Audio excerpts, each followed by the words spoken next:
अपना परिचय बताते हुए काव्य पाठ का प्रारंभ करती हूँ कि जड़ चेतन चर अचर अजर जर छर अक्षर का ज्ञान नहीं, कि जड़ चेतन चर अचर अजर जर छर अक्षर का ज्ञान नहीं, उस कविता को नहीं बांचते जिसमें हिंदुस्तान नहीं।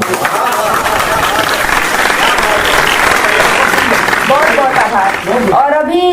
देशभक्ति की बात करती हूँ, दीदी ने बताया, लेकिन देश पर किसी भी प्रकार की कविता लिखने से पहले 4 पंक्तियां कहना चाहती हूँ कि लिखने को धराधर भी कम पड़ गए, लिखने को धराधर भी कम पड़ गए, स्याही करने को सागर भी कम पड़ गए, और काव्य लिखने चली हिंद के गुणों पर वर्णमाला में अक्षर भी कम पड़ गए।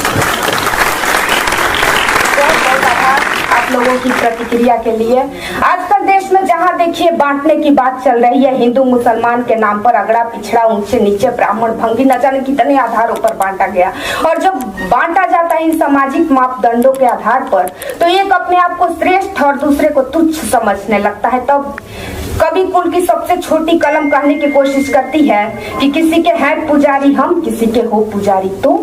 किसी के हैं पुजारी हम, किसी के हो पुजारी तुम, किसी के हैं आभारी हम, किसी के हो आभारी तुम, और जमाने में कोई ऊंचा कोई नीचा नहीं होता, किसी दर के भिखारी हम, किसी दर के भिखारी तुम। बहुत बहुत आभार। बहुत अधिक पीड़ा होती है जब कवियों को बांटा जाता है। कोई किसी धर्म के पक्ष में लिखता है, कोई किसी धर्म के खिलाफ में लिखता है, और इसके आधार पर विवाद होते हैं। तब करने की कोशिश करती हूँ कि किसी भी एक मजहब में एक सा सब नहीं होता,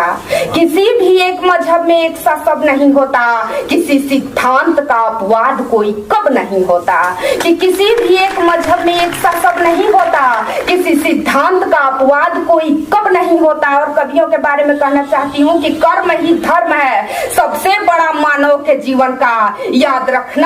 कबीरों का कोई मजहब नहीं होता। जगदम्बिका हो चंडिका प्रचंडिका स्वयं स्वयं प्रभा प्रभा निखारती हैं बेटियां,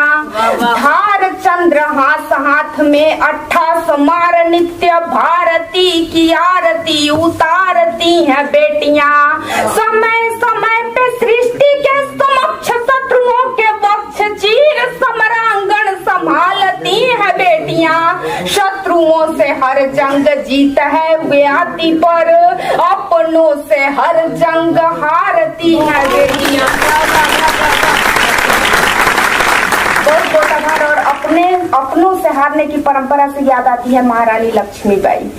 पंक्तियां याद आती है, समर्पित करती हूँ आप सभी के बीच कि हिंद में ही हिंदुस्तानी गुलामी करने वाला था, हिंद में ही हिंदुस्तानी गुलामी करने वाला था, हिंदी छोड़कर अंग्रेजी भाषाई बनने वाला था, और जब भारत के स्वाभिमान का झंडा झुकने वाला था तब वो रानी थरी रूप रणचंडी रक्त पिपासु का, झांसी वाली रणमत वाली काली रूप थरी विकराली तीर कमान हथियार धरी भाला बच्ची तलवार धरी, आंखें जलते अंगारे थे विकराल भाल ललकारे थे, भ्रिकुटी लगते थे तीर कमान मुखमंडल ज्वालामुखी समान, हाहाकार मच गया भयंकर लचकीली तलवारों से, दुश्मन कांप उठे थर्राकर रानी के ललकारों से, काट काट कर अंग्रेजों की गर्दन धरती पाट दिया, एक नारी ने सारी अंग्रेजी सेना को नाकाम किया, भारत माँ की जाई वो मर्दानी लक्ष्मीबाई थी, कि भारत माँ की जाई वो मर्दानी लक्ष्मीबाई थी, उनसे टकराया वही वही जिसकी सामत आई थी, कि भारत माँ की जाई वो मर्दानी लक्ष्मीबाई थी, उनसे टकराया वही वही जिसकी सामत आई थी, और दुश्मन की औकात कहाँ थी अग्नि को वो छू भी ले, कि दुश्मन की औकात कहाँ थी अग्नि को वो छू भी ले, फिर भी वीरांगना हारी थी अपने घर के गद्दारों से।